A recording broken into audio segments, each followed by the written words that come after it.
인간 존재의 목표이며 이유다. 행복은 쾌락이 아니라 의미 있는 삶에 따르는 부산물이다. 행복에 대한 학문적인 정의를 본다면 아리스토텔레스 이전에는 쾌락주의입니다. 지금도 쾌락주의는 유효합니다. 행복에 있어서 쾌락을 빼면 또 행복도 한쪽으로 기울게 됩니다. 쾌락도 중요하지만 보다 더 중요한 것은 의미다. 의미 있는 삶에 따르는 부산물이다. 이 말이 주는 메시지는 삶에 따르는 부산물이다. 부산물은 뭔가 성취하고 이루어냈을 때 나타나는 결과물이죠. 저 doing 하지 않고 실행하지 않으면 부산물도 있다 없다? 없다. 그래서 행복은 실행 학문이다. 실행하지 않으면 얻을 수 없는 것이 행복이다라는 겁니다. 그래서 유다이모니아를 이렇게 이야기하죠. 최선을 다해야 할 것에 최선을 다하고 그 성과를 거둔다. 이게 이 유다이모니아의 진정입니다.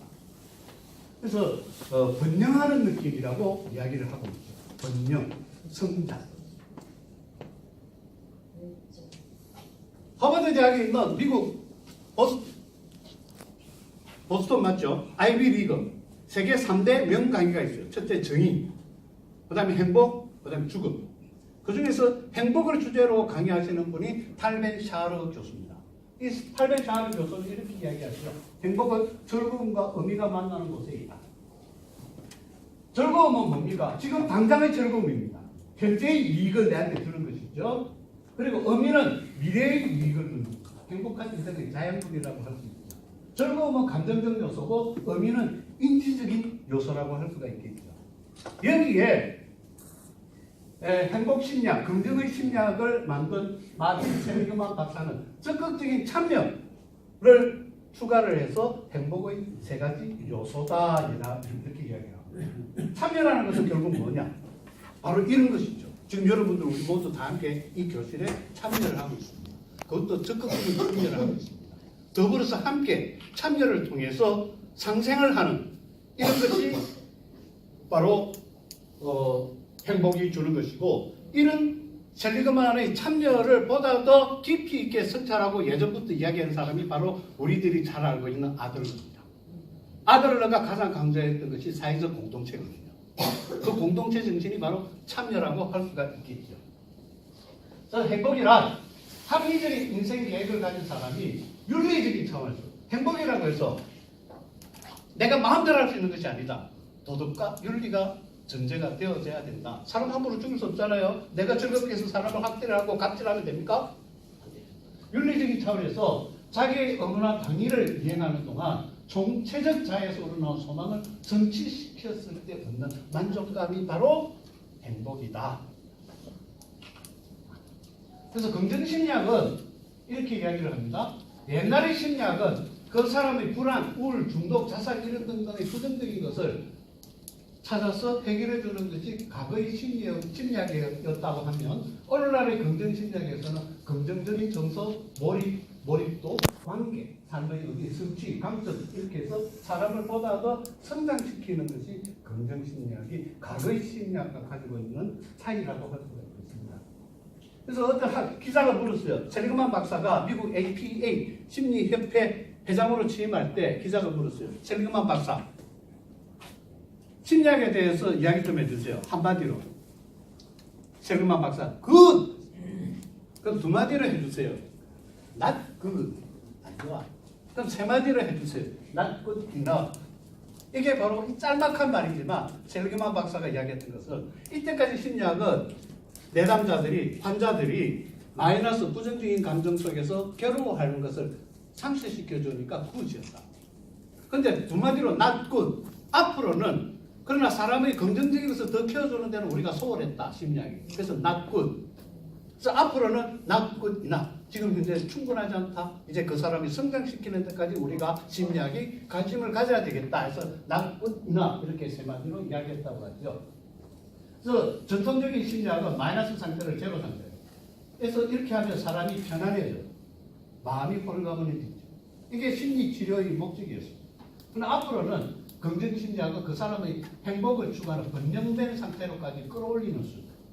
이것이 심리학이 가야 할 길이다 라고 했죠. 그 다음에 행복의 심리학에서 멘탈 피트니스. 자, 여러분들 자기 건강을 위해서 피트니스 클럽이나 운동센터 이런 데 가서 피트니스를 하죠. 몸의 건강을 위해서는 피트니스를 하면서 내 마음과 정신적인 건강을 위해서는 왜 피트니스를 안 하느냐 하는 것이 멘탈 피트니스입니다.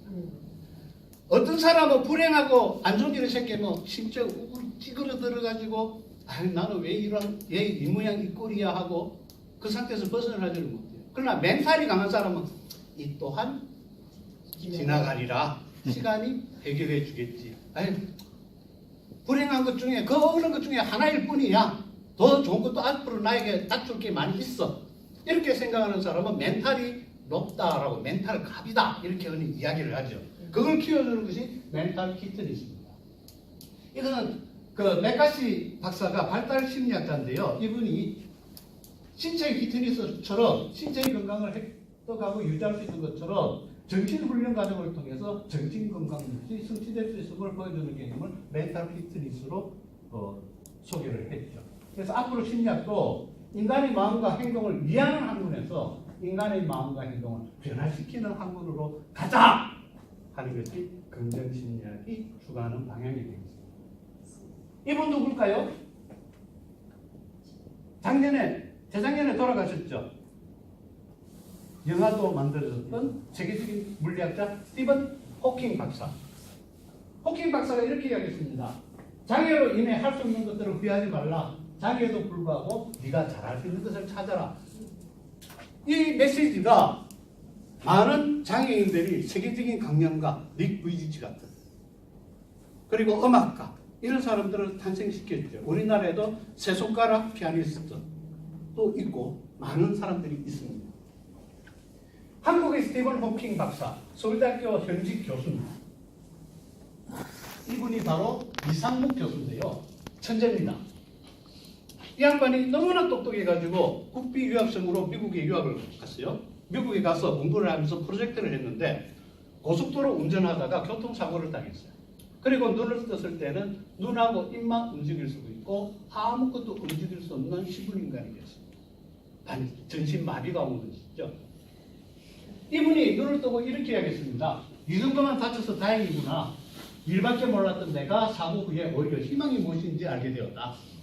한국의 스티븐 호킹 박사, 이상묵 교수의 이야기.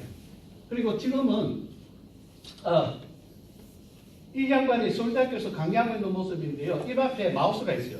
훅 불면 왼쪽으로 클릭, 빠르게 당기면 오른쪽으로 클릭. 이렇게 작동시키는 특수장치를 가지고 학생들에게 강의를 하고 계시고 재활보조센터에서 장애인들을 위한 이런 좋은 기구들을 개발하고 있는 일을 하고 계시죠.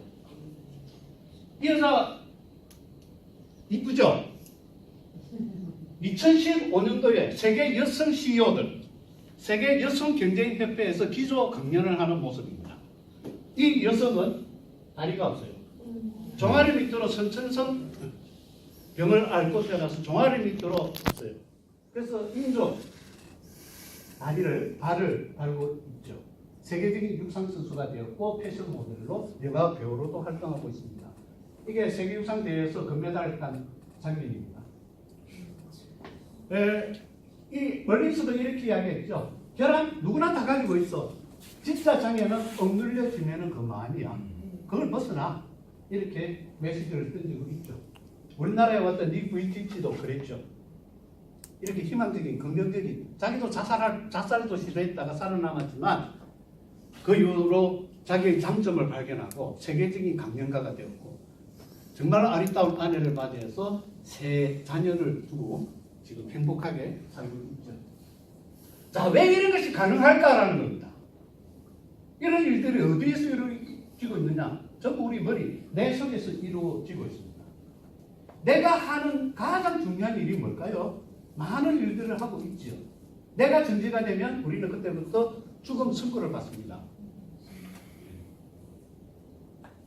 죽음 선고를 받죠. 내가 완전히 정지되면. 뇌의 기능에 대해서 이야기할 건 없고요. 뇌는 운동과 자극을 통해서 변한다라는 사실입니다. 이게 오늘날 학자들이 발견한 가장 위대한 발견 중에 하나입니다. 아, 뇌라는 것이 이렇게 중요한 일들을 하고 있구나. 라는 사실을 오늘날 과학에서 다 밝혀지고 있고 아직도 무궁무진하게 밝혀야 될 게 많아요. 뇌는 운동과 자극을 통해서 변한다. 이 변하는 성질을 우리는 뇌가소성이라고 합니다. 전문용어로 뇌가소성. 변한다는 거예요. 그래서 내가 주로 하는 일은 마빈 민스키라는 사람은 4차 산업혁명 시대 오늘날 AI 분야의 가장 유명한 과학자 중에 한 명입니다. 내가 이 AI를 가지고 인간의 뇌처럼 접근시켜 보려는 연구를 하고 있죠. 내가 주로 하는 일은 사람의 뇌를 바꾸는 일이에요.